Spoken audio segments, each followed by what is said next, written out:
Pulavinaka, and welcome to For the Record. Tonight we are talking about World Media Freedom. A few days ago, the world marked World Media Freedom Day, and questions that arise are: what is the true landscape of journalism in Fiji? What do reporters go through? What is in the future for the industry, and where do we stand today? My panelists tonight are the president of the Fijian Media Association, Nemani Delaimbatiki, senior journalist from the Fiji Sun, Jyoti Pratibha, and the chair of the Media Industry Development Authority, Mr. Ashwin Raj.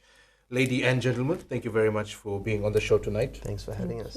I've basically laid the platform for the discussions. I'd like to begin by getting a view of what the landscape of media is today. When celebrations were held a few days ago, there was a lot of talk about how people are turning towards social media. This point we had picked up when we did the show exactly a year ago, talking about how people are turning towards social media, relying more on social media for news, and anything and everything that is posted is believed as being the Bible truth, rather than what comes out in the newspapers, on television, in radio. Nemani, I'd like to begin with you. What is your indication of the industry as it stands today? Well, I think we have a robust industry, a media industry. We enjoy media freedom here. Otherwise, we won't have the Fiji Sun and the Fiji Times coming out every morning. We've got a host of radio stations, and TV stations. So we personally, from the Fijian Media Association's perspective, we have media freedom. And when I talk about media freedom, I'm not only talking about today, as we speak. I was asked the same question at the panel at USP a few days ago. And I said that we're going to look at media freedom in context. And by that I mean we need to go back, in history. Go back to 1987 and see what happened in 1987. And then what the journalists went through from 1987 right through till today. Not long ago, we had census in the newsroom, and I think Jyoti would know that. And so, I think as journalists, we need to appreciate that we're able to practice our profession here in Fiji without any fear. And I keep telling, there seems to be a perception there's no media freedom here, and I think it's a hangover from what had happened in the past, But we have gone past that period. And what I said at USP was, look, we need to look at this thing in context, because if we don't, then we could go back to what happened in 1987. Nobody, and I repeat, nobody wants to go back to 1987. A lot of people were hurt, right? A lot of people got into trouble. Unfortunately, some people died, right? And then you have 2000. Now, the media, while we enjoy media freedom, also has a responsibility in how we report things. And we can't say, oh, that's not my job, that's not my responsibility. What happens after this? It's all our responsibility. Media freedom is all our freedom. I'd like to open with it. All right. I'd like to bring you into the discussion now, Jyoti. From your work on the ground, you and your fellow reporters, would you say that you are free to conduct your job, to go out and interview people and to report? What are some of the experiences you go through?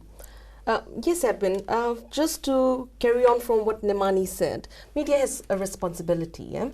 And in our case, in our line of work at the Fiji Sun, we have not faced any of this perception that media is not free. And it's a bit surprising. In Fiji, when we talk about media freedom, social media is flooded with comments that media in Fiji is not free. A lot of those people have never worked in mainstream media. Social media is flooded with comments against the Fiji Sun. And it's ironic. They are saying that Fiji Sun has a certain standpoint or whatever they do. And it's surprising. what is media freedom?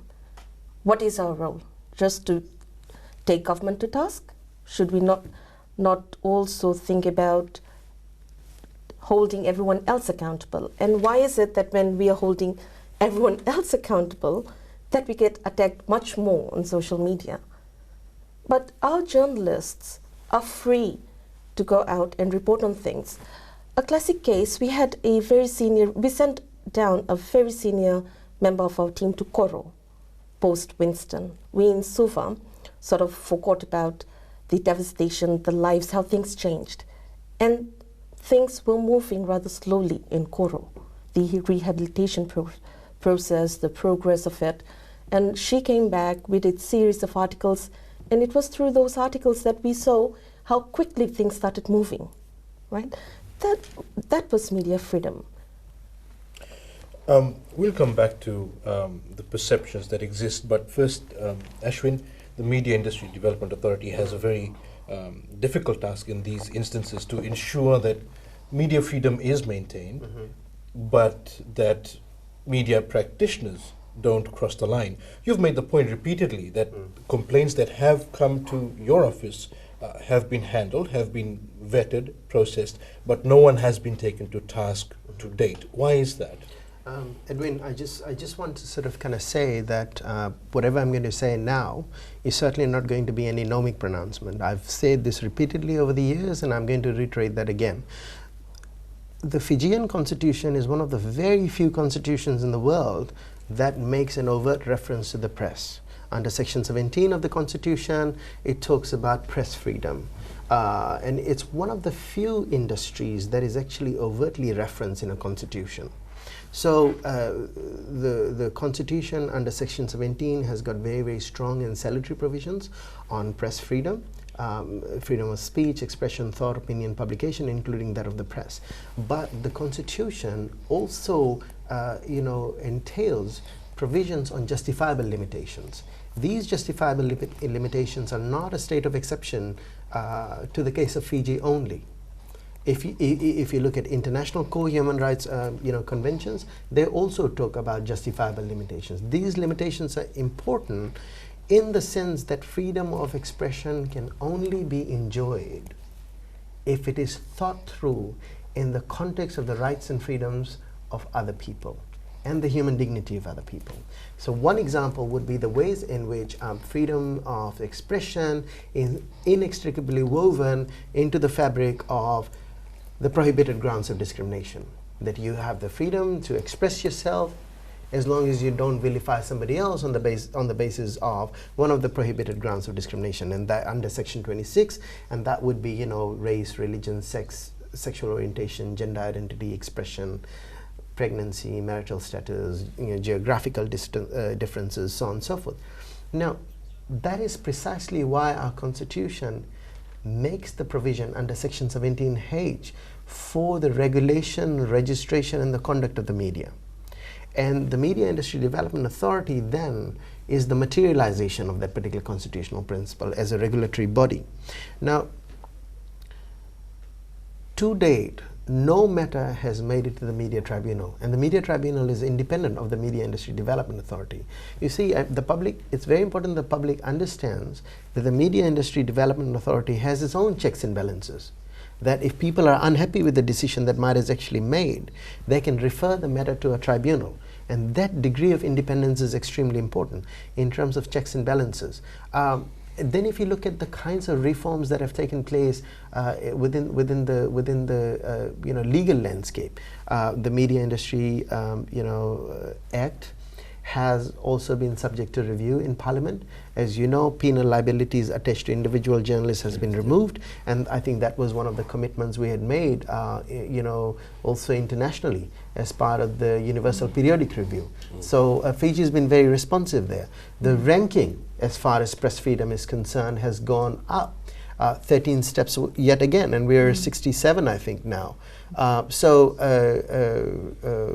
may be incorrect, but the figure has gone it's gone 13 steps up. Pardon me, I'm suffering from social amnesia.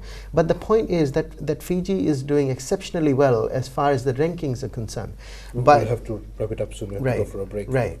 So, but the issue is that I find it to be a moot point to compare where Fiji is in terms of freedom of expression, a landscape, to other Pacific Island countries or other advanced liberal democracies, precisely because of our own historical and political exigencies. I'll be happy to enunciate on that further in the next segment.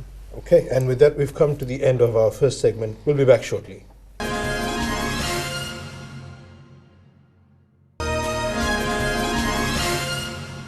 Well, Wanaka, welcome back to For the Record. We're talking about media freedom tonight. My guests are the president of the Fijian Media Association, Nemani Ndala-Mpatiki, senior journalist at the Fiji Sun, Jyoti Pratibha, and the chair of the Media Industry Development Authority, Ashwin Raj. We're talking about the challenges that media practitioners have gone through, the media outlets and journalists themselves. You referenced 1987. There was somewhat of a repetition in 2000 under the George Speight coup, but in 2006, again, there was censorship in the newsroom. We had newspapers printing blank columns. We had radio reports that did not go to air and television news broadcasts that did not go to air. And that has left a lasting impression on a lot of journalists today. How do we get over that? How do we realize that that situation does not exist anymore? There's a bit of a victim mentality going on, isn't there? Yeah, I think we need to we need to protect what we've got now, and we need to build on it rather than trying to knock it over. Let's try and build on it. I mean, already Ashwin has already talked about one of the provisions of the media decree was to remove that individual fines. Yeah, the penalties on journalists. You know, I commend MIDA and the government for repealing that provision, and I'm sure it's a developing issue, right? The media, but as far as the journalists are concerned, we need to focus on what we have now and try and build on it. There is nothing, I've looked through the media decree. There is nothing that prevents a journalist from doing whatever report, investigative or otherwise, on any issue, provided they follow the basic rules, of journalism, and provided they are within the bounds of the law. There's nothing there. I think like I said before, the problem is there's this hangover from the past, and people still think that we're still living in that era. We're not. We now get that free environment now, media environment. And the other thing I'd like to bring up here is that the media freedom is one of the important pillars of democracy, right? And the next question I'd like to ask, and open it up for discussion, if we start complaining about what kind of democracy do we want, eh? What kind of democracy is the democracy, the kind of democracy we had in 1987, where things got out of hand? Or do we want a kind of democracy where things are more peaceful? That's the question I'd like to pose, because I think they did a study on some of the economies around the world. The more liberal democracies, the more sometimes may not be as what shall I say, productive than the ones that have got boundaries or rules. And so I just want to say that the media or the press have got a responsibility. We enjoy media freedom, but we also have got a role to play. We need to focus on the bigger picture. We have come through political turmoil since 1987. Nobody wants to go back there. Ashwin, thank you, Nemani. Do you believe that reporters today are afraid to push the envelope? Is that a reality? Edwin, let's have a very honest and a very critical appraisal of the landscape so far. One of the things that is crippling the industry is the issue of political bias. Political bias on the part of the media, biases on the part of politicians, about what they're expecting media to be able to do and what constitutes in their minds a free and a robust media. So if you look at what's happening right now in Fiji, and let's be very, very honest about it, there's a kind of a fractal politics, right? On the one hand, there's a depiction of a particular media outlet as being very, very obsequious and genuflective towards the powers and the authority. Another media which is pitted as being absolutely combative against the government and seen to be much more independent than all those other media outlets. The impact of that on our political imagination, when you're just thinking in binary terms about one media which is pro-government, another media which is anti-government, and then the segue into all of that is the social media as the only reprieve, right, is a very, very damaging thing. Because the point is that none of these things are actually substantiated on the grounds in terms of discourse analysis. Now, I met up with a whole bunch of politicians on this sort of discussion on the media and parliament. And I said to them, I said, I can give you a ton of examples of a anti-government newspaper which has got government-oriented sort of news in it. I can give you a ton of examples of a seemingly pro-government newspaper with opposition voices in it, right?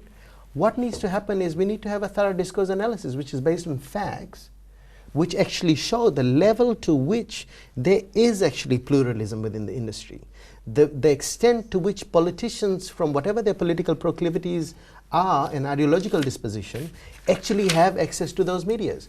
The question is, why should there be media freedom for one set of media, your preferred set of media, and the other should be chastised? And it's a fair question that I want to ask all of these people, right? I note that even the leader of opposition said, barring the ones that favor the government, to all of those, media out there, what is that rubbish? You either recognize all of the media or you don't. You don't selectively choose and play politics because it's convenient to you. The point is this, that if you do a thorough discourse analysis, I saw Amnesty International issuing a statement where they said, this particular newspaper is the only independent newspaper. Well, I question that. Have they done any discourse analysis? Have they seen the level of representation in each of the columns in those newspapers? What if I produce all those other stories about the number of times that somebody like me has been censored on human rights issues, hasn't been published in the dailies? And I can slam a ton of evidence on that. So let's think about that stuff. The other thing, Edwin, I want to talk about is not only political bias. Let's not pick only it up in a moment. Okay, you don't have right time now. Okay, We've come to the end of another segment. Sure. We'll be back shortly.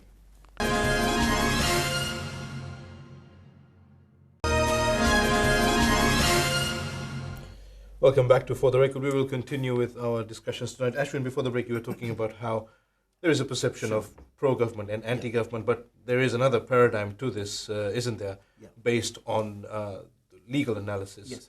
There's the political question, and then there's the legal question. I mean, a lot of people are saying that repressive laws invariably have a chilling effect on freedom of expression. Now, it's interesting, when we flout the idea of freedom of expression and press freedom, and when we're calling for repression.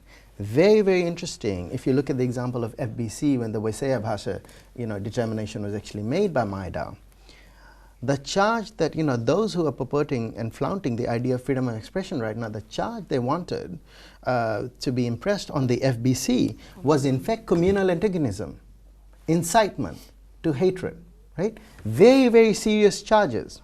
Because it was FBC, because it was seen to be pro-government, I mean, the campaign against that particular media outlet was incredible, which really got me thinking. So, are these people really for press freedom and against all of these regulations, or shall we invoke the regulations because it's politically convenient for us?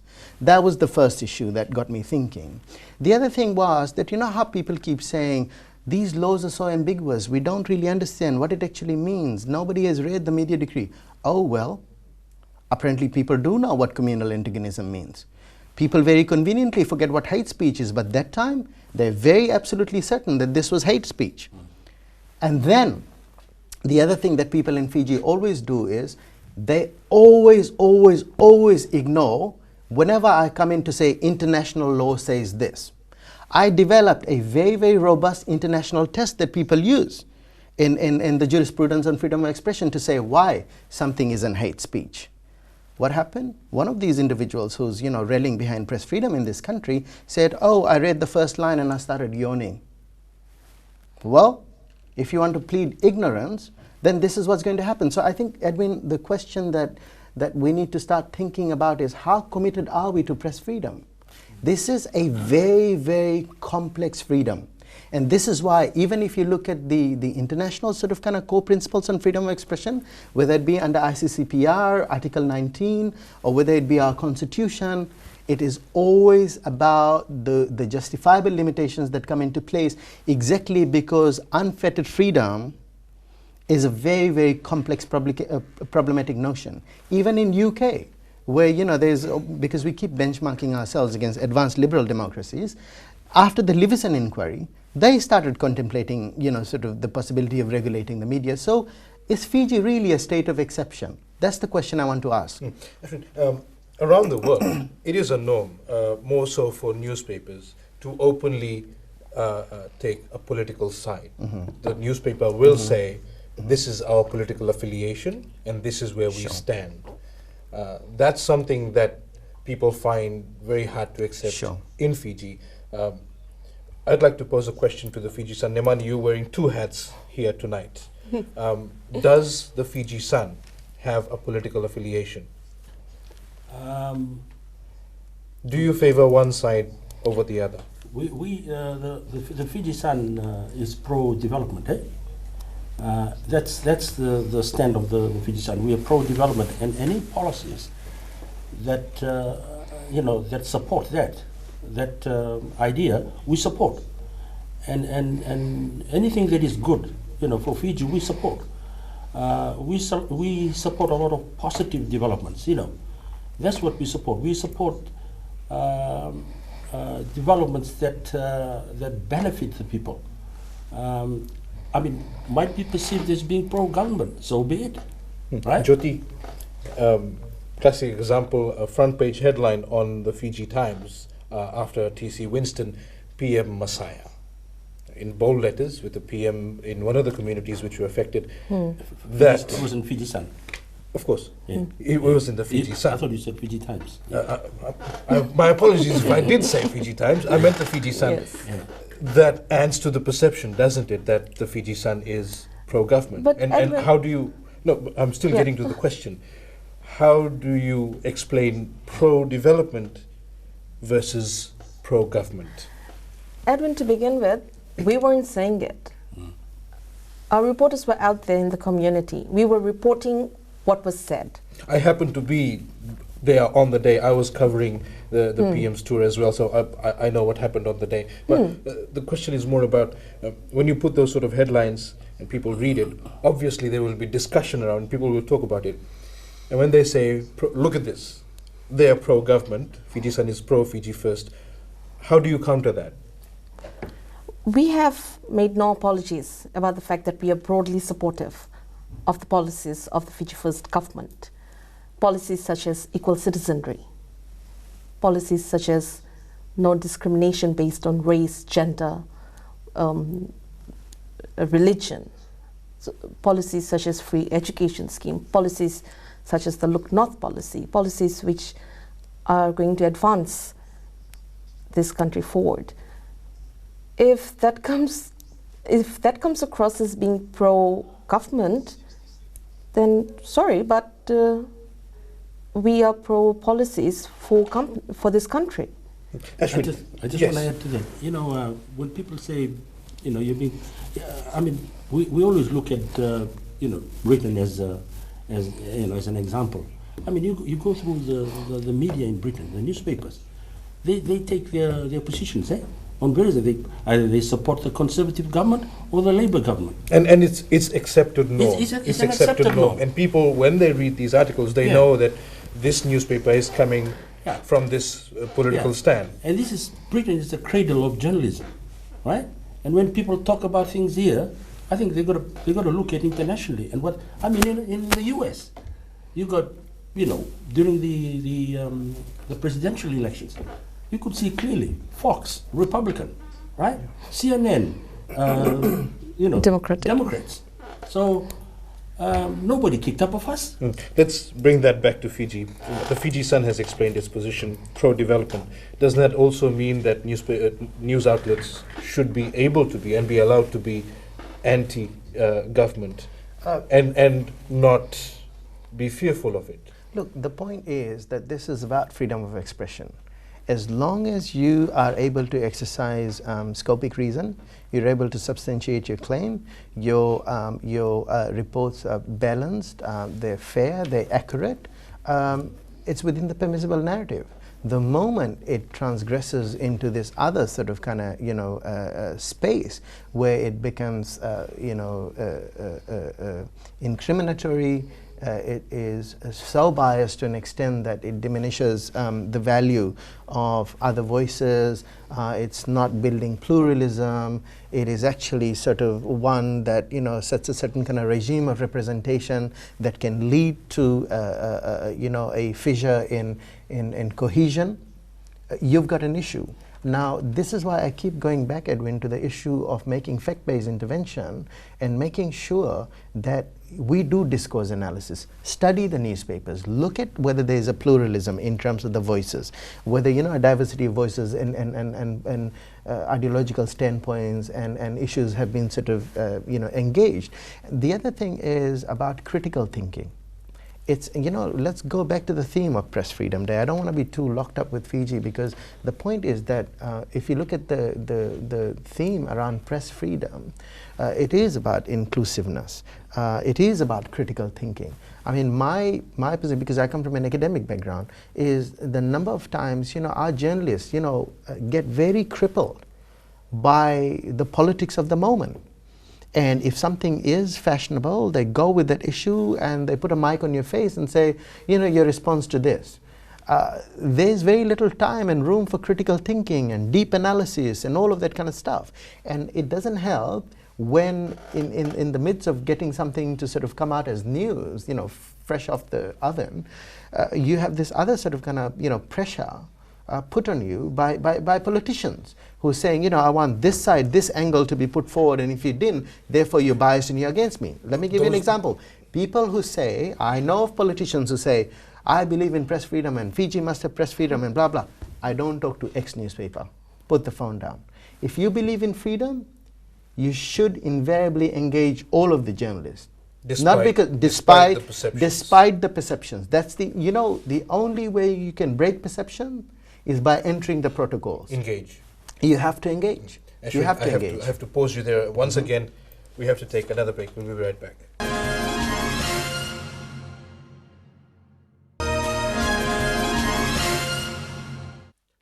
Welcome back to For the Record. We're talking about media freedom. We've spoken at length about what the industry is going through, what the needs of the industry are, and what the perceptions are.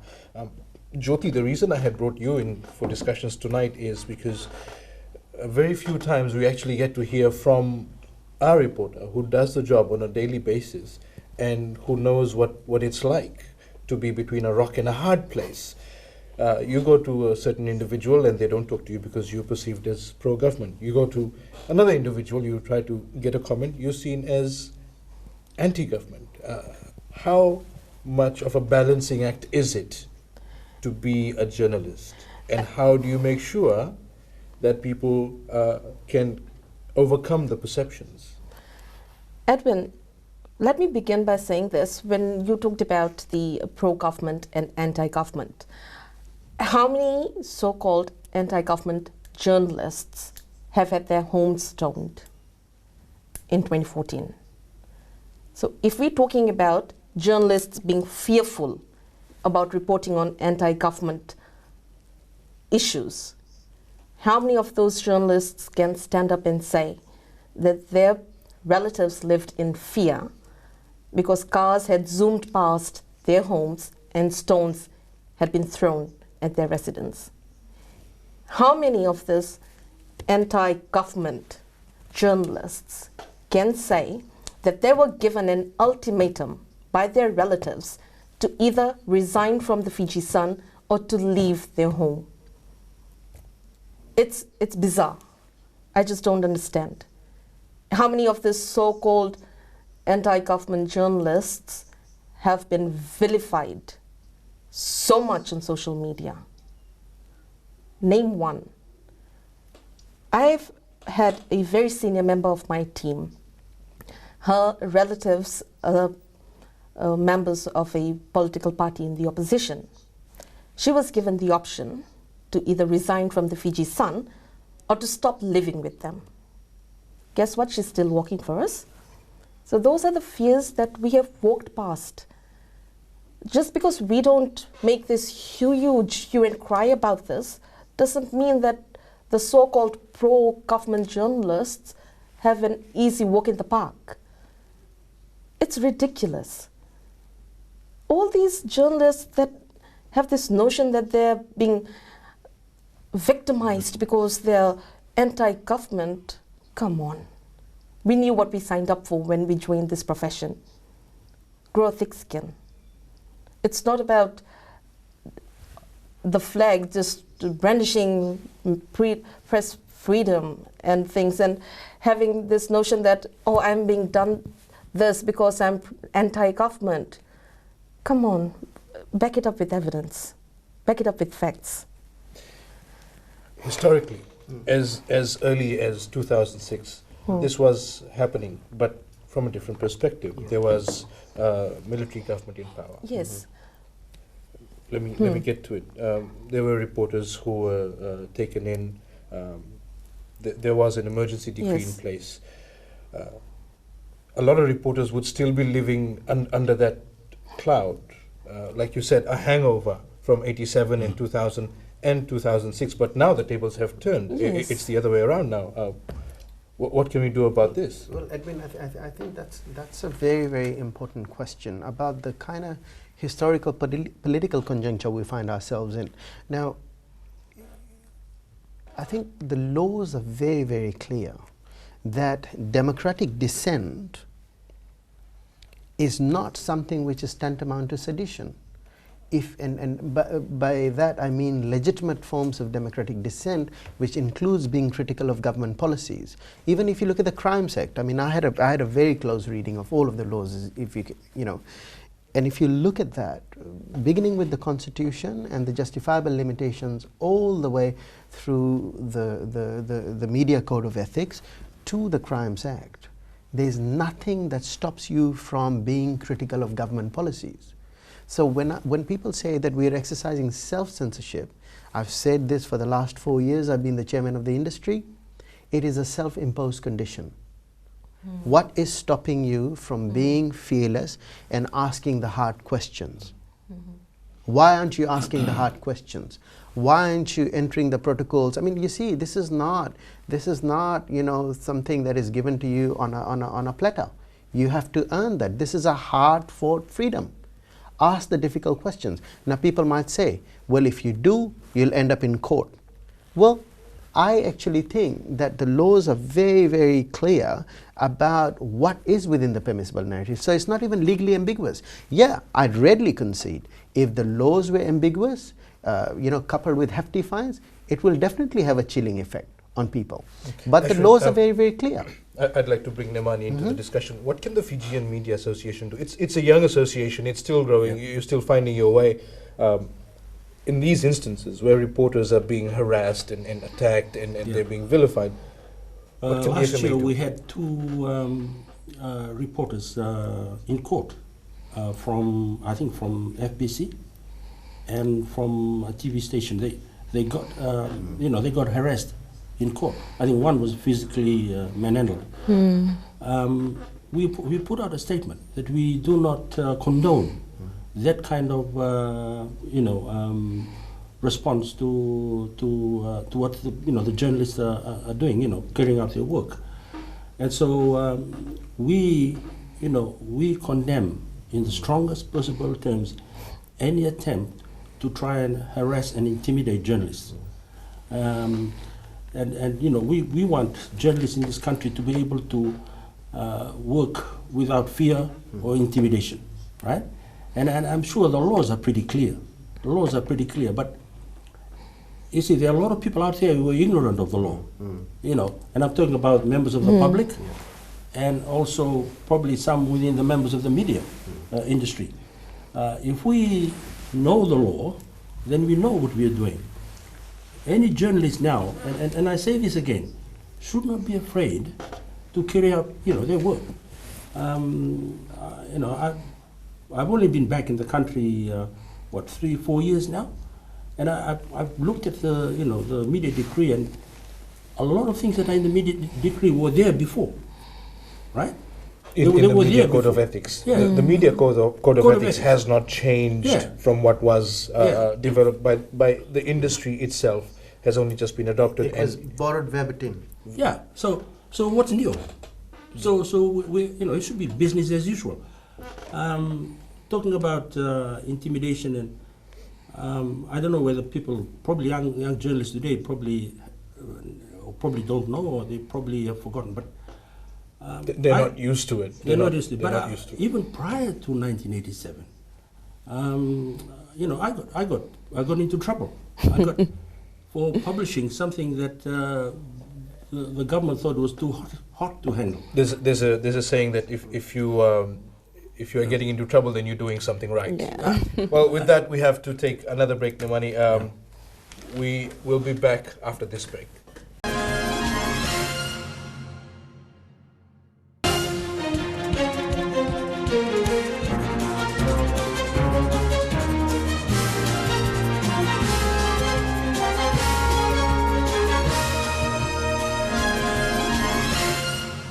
Good evening. We're about to wrap up for the evening, but before we go, we still have our panel with us tonight. We don't have much time, but there's so much to talk about. There's so much going on in the industry that needs to be brought out into the open, and there needs to be discourse. But we are heading towards elections. The elections itself will be a very interesting time, and the place of the media in covering the elections and ensuring that people get the information they need to exercise their right is a very important aspect. I'd like to get opinions from all three of you, from the reporter, from the association, and from MIDA, on what the needs of the industry are in terms of elections. What do the reporters need heading into the elections? Reporters need to be aware of what they can do and what they cannot do. If you follow the basic code of ethic, balance out your stories, you will not get into trouble. If there's an allegation, support it with evidence, with documents. Heading into elections, also they need to be aware of, we reporters need to be aware of a lot of these hate speeches. And one very interesting fact is the fact-checking of things. CNN during the Donald Trump and Hillary Clinton debate, they had this fact-checking going on. A lot of reporters these days need to be doing that. We need to be able to hold these politicians accountable. A lot of them will be shooting their mouth. We need to be able to tell people how much of this they'll be able to actually follow through on. There was, during the last elections, one of the candidates had gone around saying that we will be able to revert all freehold land to native. It's not possible. We need to be able to be aware of these things so we are able to inform our readers, of our viewers, what can be done, what cannot be done. We need through this, but to begin with, we need to be aware ourselves of what is permissible, what can be done and not. From the FMA, what do you see happening in the media landscape as we head towards elections? Well, we'd like to encourage journalists to go out, right, and do the best they can to bring out the issues, and then really let the people know. And by this I mean they need to put things into context so people understand what the issues are. And I think this is one of the problems we have today. The lack of depth in some of the reporting. And I know that comes from inexperience and all that, but what I'm saying is we need to be able, the journalists, we need to encourage them so that they can go out there and be able to practice their profession, and to be able to help and inform the people. on the issues. And when I'm talking about informing, I mean putting things into context so people understand. And I think he said, she said, that kind of thing. It only what it does. It polarizes people. It divides people. But if you put it into context, then people will be able to make intelligent decisions. And they're looking, oh, okay, now I understand it. I didn't see it that way. You know what I mean? And finally, Ashwin, what is MIDA's expectation of the industry in terms of building up to the elections? Well, Edwin, as you know, MIDA is going to be playing a critical role as far as the blackout period is concerned under the Electoral Act, and also in terms of registering the media to report on the elections, as well as receiving complaints against the media. There are several things that we're expecting of the media. Well, first and foremost, access and equity. It's important that the media is, gives access to all political parties, all political actors, and also citizens of this country. Sometimes we get so caught up with political parties that we fail to realize that there are 850,000 people in this country. So let ordinary voices in. I think that's very important. Also, pay attention to, a diversity of people. Disabled people need access in the media, which they don't get much. Minorities, right? Whether it be, premised on the basis of sexual orientation, gender, the voices of our children, so on and so forth. Then we want to ensure that there is critical analysis. Right? Jyoti talked about fact checking and all of that kind of thing. One of the things that the media should be able to do is to look at manifestos, be able to readily make it available to the public and analyze. You know how we do some analysis when it comes to budgets, right? National budget. What does it actually mean? And then contextualize so that there's some robust discussion. Then media needs to be mindful of the fact that there are no overt biases, and if there are biases, you put it to the side, so that the public, gets to hear all of the voices, right? And of course, I think it's important that the media appoints, people that are going to be exclusively focused on reporting the elections and getting them trained. MIDA is going to have those trainings together with the Fijian Elections Office on the Electoral Act and the whole protocol around elections. It's important that we train them, and it's also important that we begin to familiarize ourselves with the microphysics of the arrangement. What invariably is a one-day election, right? And not only just the campaign, but just reporting on that particular day. And the importance of doing independent analysis. The primary goal is to inform the public in terms of what's going on. It's the most important national event, right? Getting the message through. Getting the message through. That people exactly. know what their responsibilities are. Yeah. With that, we've come to the end of the show tonight. I'd like to thank you, Ashwin, Jyoti, and Nemani, for being on For the Record. Thank you very much. And we look forward to having similar discussions like this in the future. Absolutely. Okay. Now that was For the Record for this evening. Nemani will be back again shortly after the break with his weekly My Say segment. But from me for this evening, that's it, and we'll see you again next weekend. Until then, good night. But do remember, you can email us your comments and questions for the record at fbc.com.fj. I'm Edwin Nand. Good night.